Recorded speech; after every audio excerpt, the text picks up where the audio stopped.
Hola amigos, buenas tardes. Desde Ginebra les informa Juan Gasparini.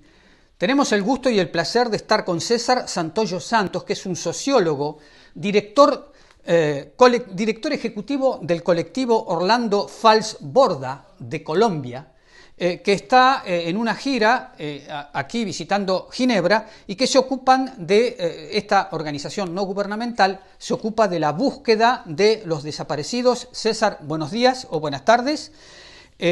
Ustedes la búsqueda de desaparecidos la focalizan, dada la enormidad del problema en Colombia, en dos regiones de su país. ¿Me puedes explicar cuáles son y cuáles son los trabajos que están llevando a cabo?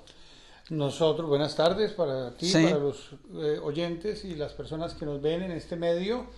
El colectivo Orlando Fals Borda ha trabajado desde 2009 en los Llanos Orientales, en 3 departamentos allí en este momento, Meta, Guaviare y Casanare este último año, en el departamento de Nariño, y nuestro enfoque es la búsqueda de personas desaparecidas y la denuncia de ejecuciones extrajudiciales en este contexto territorial y en el contexto de guerra que ha vivido el país.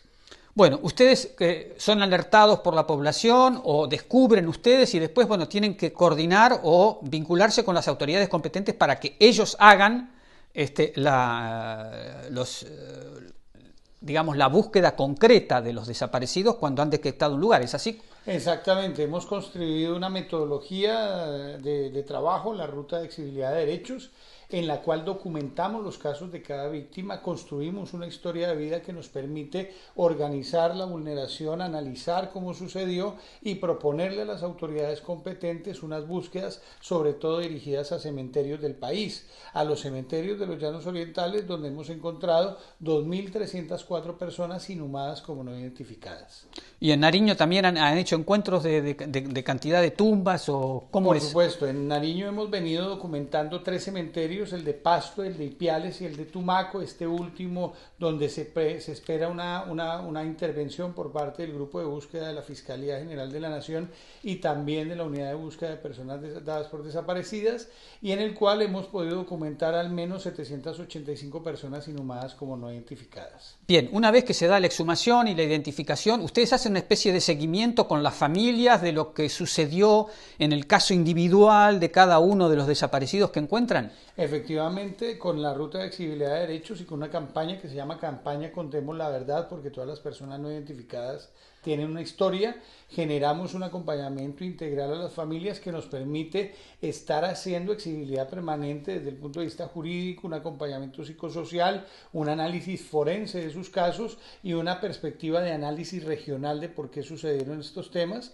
y los articulamos en el movimiento de derechos humanos para hacer exigibilidades cada vez más grandes en el escenario de la multilateralidad, pero también de la cooperación internacional. Bueno, y además, bueno, eso lo comunican a los tribunales, a la justicia en algún momento, después que cuando finaliza este trabajo de identificación, que debe ser largo y complicado.